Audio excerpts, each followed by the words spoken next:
संघर्ष करत होते आणि त्या संघर्षामुळेच 2022 साली पुन्हा आपलं सरकार तयार झालं आणि त्यातूनच आज पुन्हा एकदा पूर्ण बहुमत आपल्या महायुतीला, प्रचंड बहुमत हे महायुतीला मिळालं आणि आपल्या भारतीय जनता पक्षाला 132 आणि आपल्या मित्रांसोबत 137 जागा, एक प्रकारचा इतिहास या महाराष्ट्रामध्ये लिहिला गेला।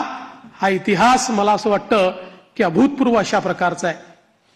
या निमित्ताने देशाचे प्रधानमंत्री माननीय मोदीजींचे मी मनापासून आभार मानेन की माझ्यासारख्या बूथचा कार्यकर्ता म्हणून ज्याने काम चालू केलंय, वर्डाचा अध्यक्ष म्हणून काम चालू केलंय, अशा एका कार्यकर्त्याला या सर्वोच्च पदापर्यंत 3 वेळा माननीय मोदीजींनी या ठिकाणी बसवलं। अर्थात त्यातला एकदा 72 तासाकरताच होतो, पण तरी देखील टेक्निकली होतो। त्याच्यामुळे 3 वेळा मला महाराष्ट्राच्या मुख्यमंत्री पदावर बसण्याचा मान सन्मान त्यांनी दिला। हा पक्ष ज्या प्रकारे त्यांच्या नेतृत्वात मोठा झाला, त्यातूनच सामान्य कार्यकर्त्यांना वेगवेगळी त्या ठिकाणी पदं मिळाली, चांगली पदं मिळाली, आपल्याला काम करण्याची संधी मिळाली। म्हणून मी आदरणीय मोदीजींचं मनापासून या ठिकाणी त्यांचे आभार मानतो। पक्षाचे राष्ट्रीय अध्यक्ष आदरणीय जे.पी. नड्डा साहेब यांचे देखील अतिशय मनापासून आभार मानतो।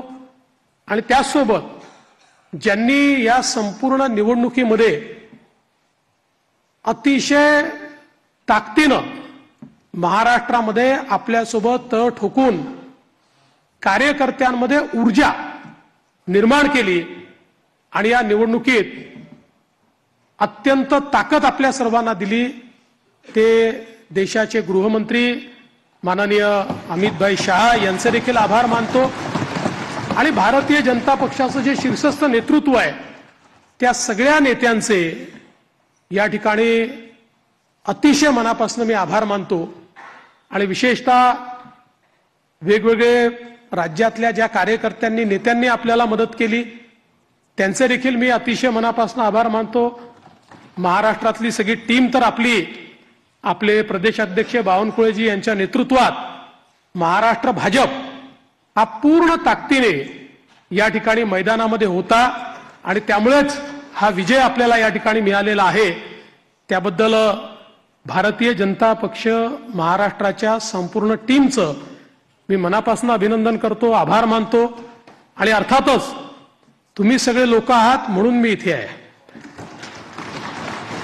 तुम्ही नसतात तर मी इथे नसतो। त्याच्यामुळे तुमचे सगळ्यांचे मनपूर्वक आभार मानत असताना पुढची वाट ही आपल्याला अपेक्षा पूर्ण करण्याकरता संघर्षाची आहे।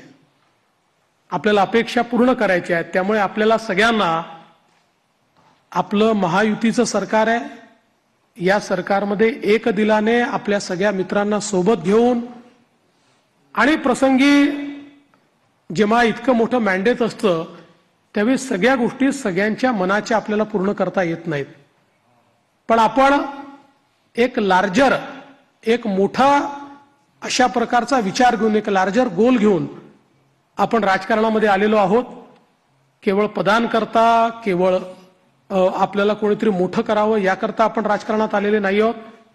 त्यामुळे मला या गोष्टीची पूर्ण अपेक्षा आहे की येत्या काळामध्ये 4 गोष्टी आपल्या मनाप्रमाणे होतील तर 4 गोष्टी मनाविरुद्ध देखील होतील, पण तरी देखील एका लार्जर इंटरेस्टमध्ये आपण सगळे एकत्रितपणे काम करू आणि आपली शक्ती काय आहे ही शक्ती निश्चितपणे या ठिकाणी आपण दाखवून देऊ।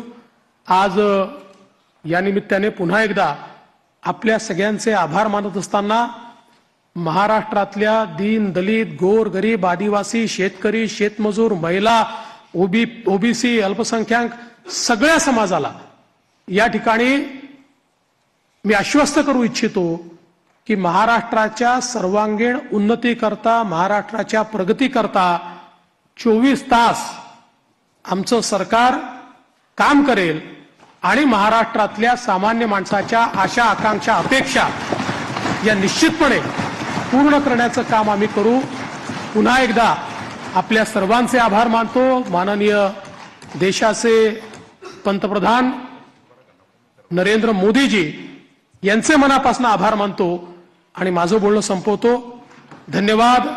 जय हिंद, जय महाराष्ट्र.